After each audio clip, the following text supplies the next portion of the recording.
Dear students, good morning. आज अपन पढ़ेंगे अपने जो 9th साइंस का जो फर्स्ट चैप्टर है हमारे आसपास के पदार्थ, उसके बारे में। तो अपन इस चैप्टर को स्टार्ट करने से पहले अपन देखेंगे कि अपन इस चैप्टर के अंदर आपके कौन कौन से टॉपिक हैं और कौन कौन से टॉपिक आपको पढ़ने हैं। तो सबसे पहले अपन उनकी एक रूपरेखा बना लेते हैं कि अपने को क्या क्या पढ़ना है इस चैप्टर के अंदर। तो सबसे पहले अपन इसके अंदर पढ़ेंगे पदार्थ के बारे में, उसके आगे आएगा पदार्थ के गुण, तीसरे नंबर पे आएगा पदार्थों का वर्गीकरण, इसके आगे चौथा पॉइंट है पदार्थों का एक रूप से दूसरे रूप में रूपांतरण, पदार्थों का रूपांतरण। ठीक है, इसके आगे पांचवा पॉइंट है आपके पदार्थों के ऊपर तापमान और दाब का क्या प्रभाव पड़ता है। तो अपन देखेंगे तापमान व दाब का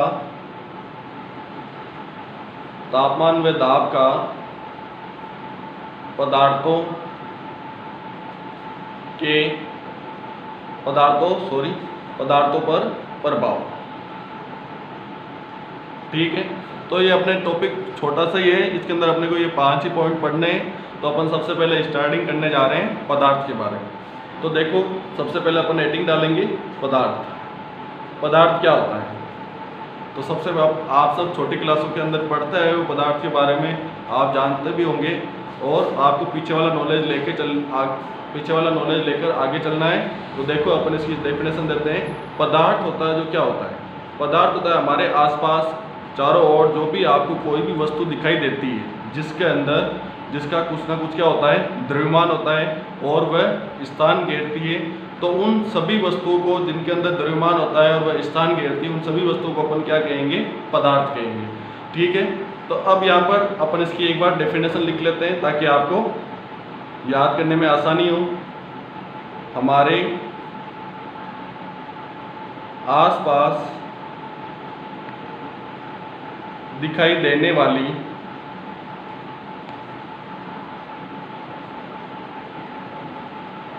सभी वस्तुएं जिनमें या जिनका द्रव्यमान हो और वह स्थान घेरती हो,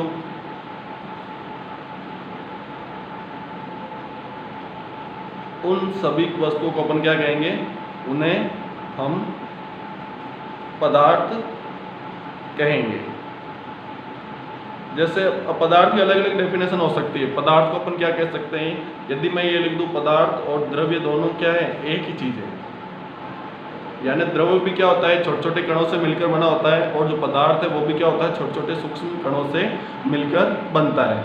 या अपन कह सकते हैं जो पदार्थ होता है वो क्या होता है, एक प्रकार का क्या है, द्रव्य है, जिसका क्या होता है, निश्चित रासायनिक संगठन होता है। यानी इनकी जो आकार और आयतन निश्चित होता है और इनका जो अंदर मटेरियल होता है, पदार्थों का जो संगठन होता है वो क्या होता है, निश्चित होता है। तो उस द्रव्य को अपन क्या कह सकते हैं, पदार्थ कह सकते हैं। इसके अलावा वैज्ञानिकों का ये मानना है कि अपने आसपास जो भी वस्तुएं दिखाई देती है वो सभी क्या होती है, पदार्थ होती है। यानी संसार में आपको जो भी वस्तु दिखाई दे रही है वो सभी क्या है, पदार्थ है। इसके अलावा अपन ये भी कह सकते हैं इसके अंदर ऐसी वस्तुएं जिनको अपन ज्ञानेंद्रिय द्वारा अनुभव कर सकते हैं, उन सभी वस्तुओं को क्या कहते हैं, उन सभी वस्तुओं को क्या कहेंगे, अपन पदार्थ कहेंगे।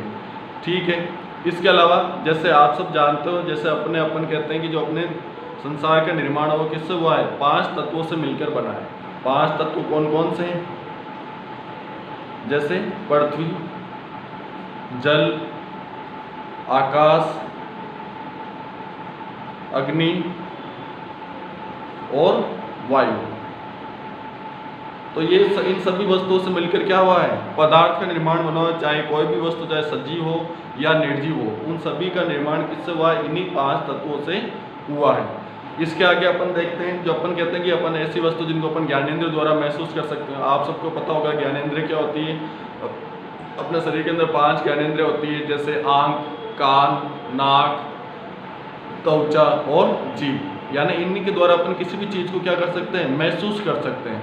तो इसे भी अपन क्या कहेंगे, यानी इन जिससे अपन ज्ञानेंद्रिय द्वारा महसूस कर सकें उनको अपन क्या कहेंगे, पदार्थ कहेंगे। तो इसके अपने को एक डेफिनेशन ध्यान रखनी है पदार्थ का। अब इसके अंदर आपको 2 वर्ड आए, एक तो आया अपने की द्रव्यमान और दूसरा आया अपने स्थान घेरना। द्रव्यमान का मतलब यहाँ पर क्या है, देखो द्रव्यमान का मतलब होता है किसी भी पदार्थ, जो भी अपन पदार्थ लेते हैं उसके अंदर कितना मटेरियल है टोटल, यानी उसको अपन किस में लेते हैं, किलोग्राम के अंदर। किस में लेंगे, किलोग्राम के अंदर। यानी किसी भी पदार्थ की सहती कितनी होती है, यानी उसके अंदर टोटल उसका भार कितना है, वो उसको क्या हो जाएगा, द्रव्यमान, उसको अपन लेंगे किलोग्राम के अंदर। दूसरा है स्थान घेरना। स्थान घेरने से क्या मतलब है, स्थान घेरने का मतलब होता है किसी भी वस्तु के आयतन से। यानी जैसे अपन छोटा सा उदाहरण लें, यदि आप किसी टिफिन बॉक्स को यदि टेबल पर रखते हो या कोई भी आप डस्टर वगैरह या चौक वगैरह लेते हो, उसको आप किसी भी स्थान पर रखते हो तो वो क्या होता है, कुछ ना कुछ वो स्थान घेरता है। तो यानी स्थान घेरने का मतलब क्या हो गया, उसका कुछ ना कुछ क्या है, आयतन है। तो यानी पदार्थ के अंदर 2 ही मेन चीज़ इंपॉर्टेंट है, जैसे पहला है द्रव्यमान और दूसरा है स्थान घेरना। अब आयतन का अपन जो मात्रक लेते हैं वो क्या लेते हैं, अपन आयतन को अपन हमेशा लेते हैं मीटर क्यूब के अंदर, क्योंकि आप सब जानते हो आयतन क्या होता है किसी भी वस्तु का, लंबाई, चौड़ाई और ऊंचाई से लेते हैं, और ये तीनों किस में ली जाती है, मीटर के अंदर। तो इन तीनों को जब अपन मल्टीप्लाई करते हैं तो क्या हो जाता है, मीटर क्यूब हो जाता है। इसके आगे देखो, ये तो हो गया अपने पदार्थ के बारे में। वैसे अपने इसकी और भी 2-4 डेफिनेशन, लेकिन अपने को मेनली जो ये डेफिनेशन है वो याद रखनी है। इसके आगे अपन देखेंगे जो दूसरी हेडिंग है अपने पदार्थ के गुण, या अपन कह सकते हैं पदार्थों के कौन कौन से अभिलाक्षणिक गुण होते हैं। देखो अपन आगे हेडिंग लगाएंगे पदार्थों के गुण। जैसे पहला है इसके अंदर जो पदार्थ के कण होते हैं, पदार्थ के कणों के बीच में रिक्त स्थान होता है। पहले अपन एक बार इनके गुण लिख लेंगे, उसके बाद अपन इनको एक एक करके उदाहरण के द्वारा समझेंगे। रिक्त स्थान होता है। दूसरा है पदार्थ के कण निरंतर गतिशील होते हैं। पदार्थ के कण क्या होते हैं, निरंतर गतिशील होते हैं। ठीक है। तीसरा पॉइंट है इसके अंदर अपने पदार्थ के कणों के बीच में, पदार्थ के कणों के बीच में आकर्षण का बल होता है। ठीक है। ये पदार्थ के 3 प्रमुख गुण होते हैं। पहला है पदार्थों के कणों के बीच में रिक्त स्थान होता है। दूसरा है पदार्थ के कण होते हैं जो कि क्या होते हैं, निरंतर गतिशील होते हैं। तीसरा पॉइंट है पदार्थों के कणों के बीच में क्या पाया जाता है, आकर्षण का बल पाया जाता है। तो अब अपन इनको कैसे समझेंगे कि भाई इसके बीच रिक्त स्थान होता है, ये निरंतर गतिशील होता है। इसके लिए अपन एक एक करके सबसे पहला जो रिक्त स्थान होता है उसका उदाहरण लेते हैं। इसके लिए अपन क्या करते हैं, एक छोटा सा बीकर लेते हैं। उस बीकर के अंदर क्या कर देते हैं अपन, वाटर उस बीकर के अंदर डाल देते हैं, उसको वाटर से भर देते हैं। और जहाँ तक अपन ने वाटर भरा है वहाँ पर अपन उसके अंदर क्या कर देते हैं, टिक मार कर देते हैं, वहाँ पर अपन निशान लगा देते हैं। और फिर इसके अंदर अपन क्या डालते हैं, इसके अंदर अपन डालते हैं जैसे पहले नमक व शक्कर के कण इस वाटर के अंदर मिलाते हैं। तो अपन क्या देखते हैं, अपन जैसे अपन इसके अंदर नमक व शक्कर के कण मिलाकर इसको जैसे अपन इस पानी को हिलाया तो अपन देखते हैं इस पानी के निशान के अंदर या पानी जहाँ पर अपन ने टिक मार किया उसके पानी के अंदर कुछ भी प्रभाव नहीं पड़ा। ऐसा क्यों हुआ, यानी अपन किसी भी चीज़ में जब किसी भी वस्तु के अंदर जब पानी के अंदर अपन दूसरी डालते तो पानी ऊपर आना चाहिए, लेकिन ऐसा नहीं हुआ। ऐसा इसलिए नहीं हुआ क्योंकि जो पदार्थ होते हैं वो यानी जो ये वाटर के जो क्या है मॉलिक्यूल है, यानी वाटर के जो छोटे छोटे कण हैं इनके बीच में क्या है, रिक्त स्थान है, जिसके कारण नमक व जो शक्कर के कण अपन डालते हैं वो क्या होते हैं, इन पदार्थ के रिक्त स्थानों में क्या हो जाते हैं, समावेशित हो जाते हैं और इसके अंदर पानी में पूर्ण रूप से घुल जाते हैं, जिससे अपने को ये जो पानी का निशान है जहाँ पर है वहीं पर दिखाई देता है। इससे अपन पता लगा सकते हैं कि जो पानी के कणों के बीच में क्या होता है, रिक्त स्थान होता है। इसी प्रकार जैसे आप घरों के अंदर नींबू पानी वगैरह बनाते हैं तो अपन देखते हैं। इसके आगे दूसरा पॉइंट है, आपके पदार्थ के कण क्या होते हैं, निरंतर गतिशील होते हैं।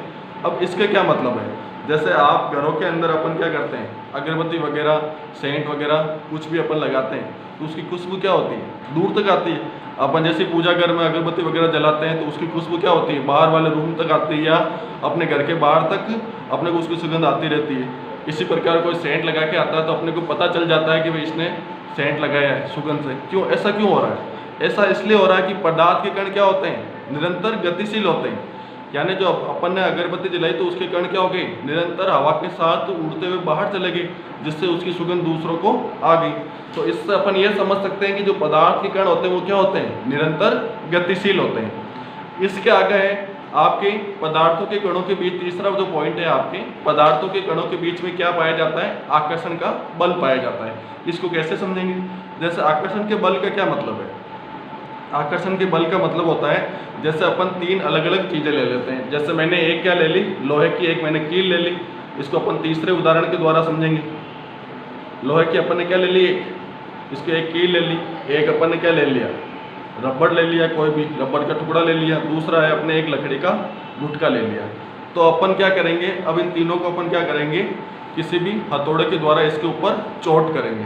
हथौड़े के द्वारा जब चोट करेंगे तो क्या होगा, तो आप देखोगे जो लोहे की कील है उसको अपन आसानी से नहीं तोड़ पाएंगे। रबड़ है वो थोड़ा सा टूट जाएगा आसानी से। लकड़ी के ऊपर भी अपन थोड़े से हथौड़े से थोड़ी सी चोट मारेंगे तो वो भी टूट जाएगी। इसका क्या कारण है, क्योंकि जो लोहे के कण है कील के अंदर वो है एक दूसरे को बहुत अधिक आकर्षण बल से आकर्षित कर रहे हैं और एक दूसरे में बंधे हुए हैं। दूसरा है रबड़, रबड़ के कम बंधे हुए हैं, उसी प्रकार लकड़ी के और कम बंधे हुए हैं, जिससे क्या होगा ये आसानी से टूट जाएंगे। तो अपन ये कर सकते हैं कि यानी पदार्थों के ऊपर अपन चोट करके ये पता लगा सकते हैं कि कोई भी पदार्थ के बीच में आकर्षण का बल कितना होगा। जिसके अंदर कणों के बीच में जितना ज़्यादा आकर्षण बल होगा वो उतनी अपने को ज़्यादा चोट उसके ऊपर लगानी पड़ेगी। ठीक है, तो ये तीनों पॉइंट अपने हो गए। इसके आगे जो अपने इसके आगे वाला जो टॉपिक है अपने पदार्थों का वर्गीकरण। अब पदार्थों का वर्गीकरण किस प्रकार होता है, भौतिक रूप से भी होता है, रासायनिक रूप से भी होता है। तो वो अपन क्या करेंगे, आगे की क्लास के अंदर अध्ययन करेंगे। तो आपको ये वापस जो भी मैंने पढ़ाया है वो आपको ध्यान से देखना है और इसके जो क्वेश्चन होंगे वो आपको मिल जाएंगे। इस चैप्टर के अंदर जो भी पढ़ा है उसके अंदर जो भी क्वेश्चन बनते हैं वो आपको मिल जाएंगे। और कोरोना से बचने के लिए आपको घर पे ही रहना है। Stay home, stay safe.